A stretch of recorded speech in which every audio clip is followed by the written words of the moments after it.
Fibromialgjia është sindroma më komplekse organike që ne shfaqim në reumatologji. Sëmundje që manifestohet me dhimbje të fijeve muskulore thuaj të tërë trupit. Këta persona zakonisht kanë lodhje, plagështi, pagjumësi, shpeshherë mund të manifestohet edhe me humbje të vetbesimit ndaj vetes, ndaj të tjerëve, me depresion, ankth, stres, një sindrom mjaft komplekse organike kur edhe në trajtimin e kësaj sëmundje gjithashtu është mirë të jetë një ekip e gjerë. Në qendër të këtyre trajtimit duhet të jetë reumatologu i ndihmuar nga psikiatri, nga psikologu, nga farmacisti klinik, nga terapisti fizikal dhe si ekip e madhe të janë dalë mbar.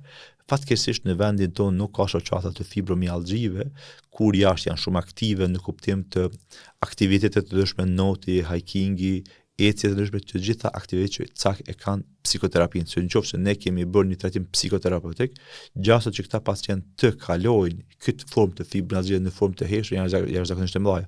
Në qoftë se nuk e bëjmë këtë, ne kemi dështuar dy hallkat, sepse vetëm shkojmë duke shtuar terapi dhe në këtë rast shpeshherë edhe pacienti është i pakënaqur me mjekun, por edhe mjeku me pacientin për shkak se asnjëri nuk janë në një vim me njëri tjetrin. A ka raste të tilla në Kosovë si reumatolog atë janë të diagnostifikojnë raste? Kemi mjaft raste në Kosovë, por shpeshherë këto raste edhe neglizhohen nga profesionistë të tjerë shëndetësor, përderisa në botën perëndimore diku rreth 7-8% e gjinisë femërore mund të jetë atakuar, rreth 4 deri në 5% e gjinisë mashkullore. Shkaqet nuk janë të shumë, nuk janë të ditura.